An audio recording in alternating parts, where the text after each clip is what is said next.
My name is Jeff Adams. I am the experience director. I am Raul Siqueira. I am the game director. And I'm Arek Tomaszewski. I'm art director. It's an intimidating franchise to take on. Obviously, it's very well loved, very iconic. It's a franchise that's also had its fair share of reboots. So, how do you approach this project from a position of not only respecting the legacy of the franchise, but having a reason to do it again? Well, thank goodness we're not rebooting it. Yeah, we're safe there. No, we are meeting Laura in a different place in her career, but this experience happens after the events of Survivor. So it is the same Laura. She's just in a different phase of her career. It still doesn't mean that there aren't challenges when making strides toward creating a fresh and feeling game experience or gameplay, but we're for the most part still in the same world. We're just in a different place of it. Yeah. Now, if I can just add to that, because I think one of the keywords that we've been using it is reimagining, and the reason we use it isn't just because we like the term of it, but it speaks to, I guess, the general mentality that we had approaching this project, which is to look at the game, look at how that game was introduced, look at Anniversary, which came after, and then looking at like the next stage of it is just like, we don't want to just make a same version of that game that is just prettier with better textures and better models. We want to make sure that we are modernizing certain aspects of it. We want to make sure that it's a good entry point for both fans that have been playing all the Tomb Raiders and someone that this might just be their first Tomb Raider.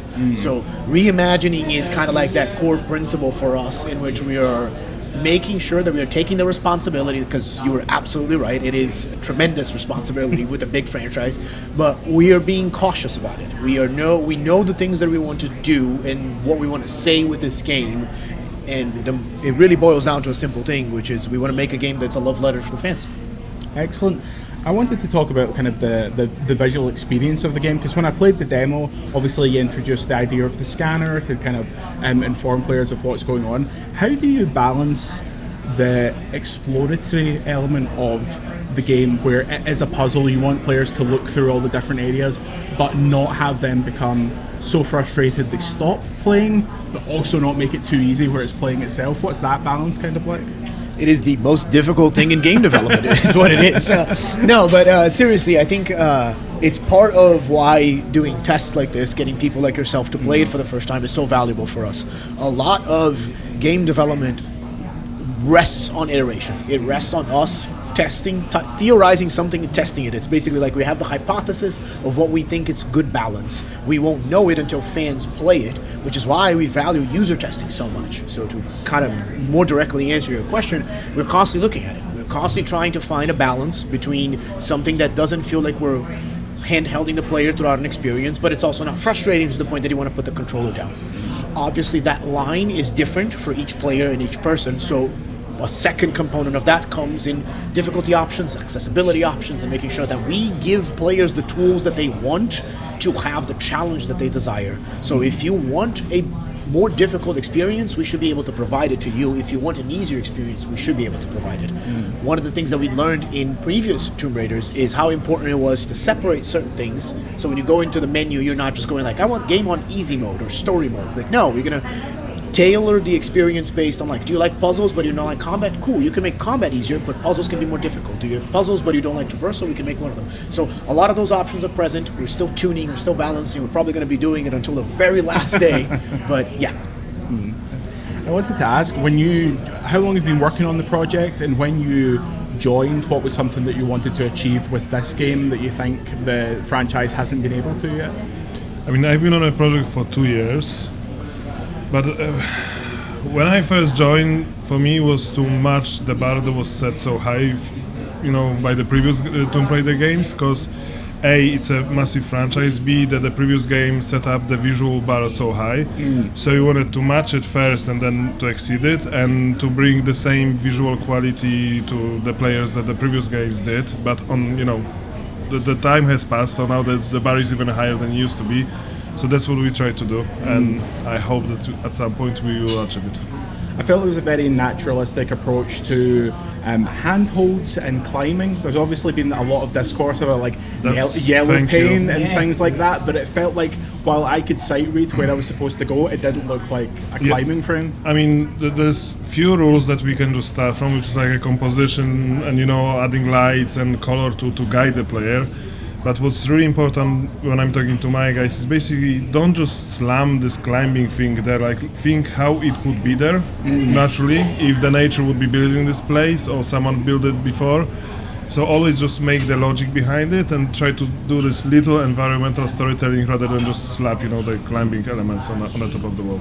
Do you prefer the approach where if you were to go up to something that the grappling hook was attachable to, do you prefer that it has an icon rather than it has the same visual across every single part of the game so it looks unrealistic? There's a battles that I need to lose because there are gameplay elements. That is the most honest answer I think everyone given today. No, but I think it is a balance, right? Like to kind of riff on what Arek is saying. I think the infamous yellow paint, visual language, like there are different voices in that conversation, and much like many things in life, there isn't one right answer. It's somewhere in the middle.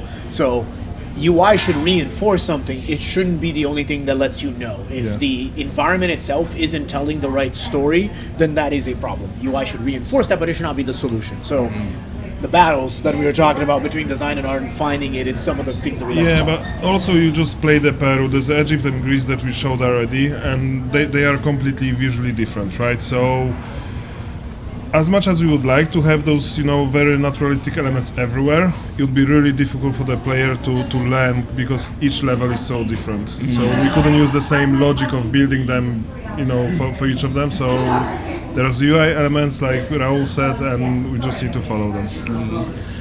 I wanted to ask you this because we were talking about Tomb Raider recently with my colleagues, and someone described it as a sleeping giant of a franchise. What do you think about that classification? Because obviously Tomb Raider to me, especially as someone from the UK, Lara Croft was massively iconic in the 90s, and Tomb Raider is one of the franchises that people who don't play games can rattle off, but it's in a position where it could be bigger in the core gaming space. What are you doing to move that forward now? Sorry, can you repeat the last part again? Sorry, the franchise could be bigger in the core gaming space.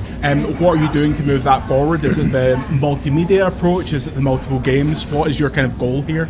Well, you know, we represent the game development team, and so clearly there are other teams that are working on the broader franchise of Tomb Raider, and you're seeing her show up in different places. She's you know, becoming like feature drops and like you know, integration type experiences, but we understand that there's a lot of people out there that really kind of spent a long time with Lara, and they want more Lara, but we also don't want to just, you know, put her everywhere because we can. So it's really picking very select places in which we want to celebrate Lara, where she's a natural fit, where it really does enhance her. But for our game, like the main goal here is to make sure that when you use the sleeping giant analogy, what that tells me is that folks are ready for the next big mainstream Tomb Raider game, and that's what this team is focused on delivering. Yeah, I think if I could add to that, one of the important things for us is also respecting Lara's time in, I guess, the public media, right? We don't want, if we don't have something to say about Lara, we shouldn't put out content that is it, because to your original question, it's such a big franchise. We don't want to just get like, here's another game just for the sake of having another game. And we are living in that weird zone of like the last mainline Tomb Raider was 2018. So it's been a while since like players have gotten to it. So to kind of get it into the Sleeping Giant analogy, I think this is a great opportunity for us to get back into the mode of, hey, 30-year anniversary is coming. We have 2 games already announced. Like, we know fans like it. We love it. The more we can do with the, as long as there's a message, as long as there's something to say about it, something new, then we'll continually do it because we love it so much. But for anyone that maybe has been on the fence about playing a Tomb Raider game, this is the time to get back into it because we have a lot of things ahead of us, and so it's a great jumping on point. So come on board. Excellent. I wanted to get your thoughts on recently games, single-player games that are around 12 to 14 hours. I'm thinking like Pragmata and the recent Bond game. They're getting a lot of praise because they're respecting players' time. How long do you think a game of this style should be? I'm not obviously. I won't ask you how long this game is because I'm sure you don't know exactly yet. But do you understand that player desire for a compact, really worthwhile experience? I'll speak to my own preference. Obviously, we're different developers and different gamers. We play different things, but I think that the discourse around single player being shorter, more tight, compact experiences is one that I rally behind 100%. It's not to say that I don't like to burn several hundred hours on certain games that I'm not going to mention it, but like sometimes a better story is told by being compact. It is better served by the player if it doesn't demand too much time of yours. Regardless of whether you have the time to play it or you're doing it for other reasons, I think it just needs to serve a purpose. And I think single player games, most of them, are live and breathing based on how good that story is. So it should take as long as that story needs to be told. I am of the mindset, much like you, that like they should be around that same time frame if it's meaningful. That doesn't mean that there can't be optional content for you to do, more things for you to explore. Like, it just depends on the type of game, but yeah. Yeah, but And considering we are reimagining of the original adventure, I mean, the original adventure does have a finite kind of arc. Yeah. So we're not just looking to add additional hours because we just feel we can. Like, we want to make sure that this experience feels paced, it feels cinematic, and part of that is showing a little bit of restraint in terms of how many hours we put on stream and make sure that those are the most engaging, immersive hours possible. I have to. Sorry, just to add to that, like the way we, because we don't have a set amount of hours we want people to play our game. What we want to do is to make sure that we have a flavor, like everywhere in the game, and as long we can make sure that our game is so good at each of the moments, that's how long it's gonna be. It doesn't need to be 20, 50 hours. It can be 5, 15, doesn't matter, like as long as we are sure that the game is meaningful and filled with flavor. We look forward to people paying 100 hours because they played the game several times. To get that platinum trophy. Like, just as we wrap up here, in the UK in the 90s, there was a collaboration between Lara Croft and the soft drink Lucozade to make Larazade. Very popular. We have a British person off camera here. Do you remember the Larazade? Can we see a collaboration like that brought back? Because that is an iconic moment. Lara Croft with the Lucozade. God, I hope so. If anyone is watching this, call us. We'll make it happen. And just finally, guys, one thing from the game that players should look out for, be it a specific moment that was reimagined or something from the original game that's been really faithfully kept. I think that because, not to say this over and over again, but because there's a lot of fans that really spent a ton of time with this game, they spent a ton of time with this adventure. I think it's really, that's a subjective thing. I think there are certain things that folks will want to see in this new presentation. And so I can safely say that those moments are mostly there. And it's those elements that they call out, plus some maybe things that they weren't expecting, that will be really fun for us to hear once the game actually hits shelves. From each of you? I mean, from my point of view, we try to, because we respect fans a lot. Yeah. And we talk to the community, we have a bunch of people who are super fans inside our studios as well. And we're trying to maintain those iconic moments. So I don't think we lost any of them. What we could do, we enhanced them, and we probably added a couple of them extra. Just finally, have you got a favorite specifically? I don't think I can pick a favorite one. It's kind of asking like which one of your children is your favorite one.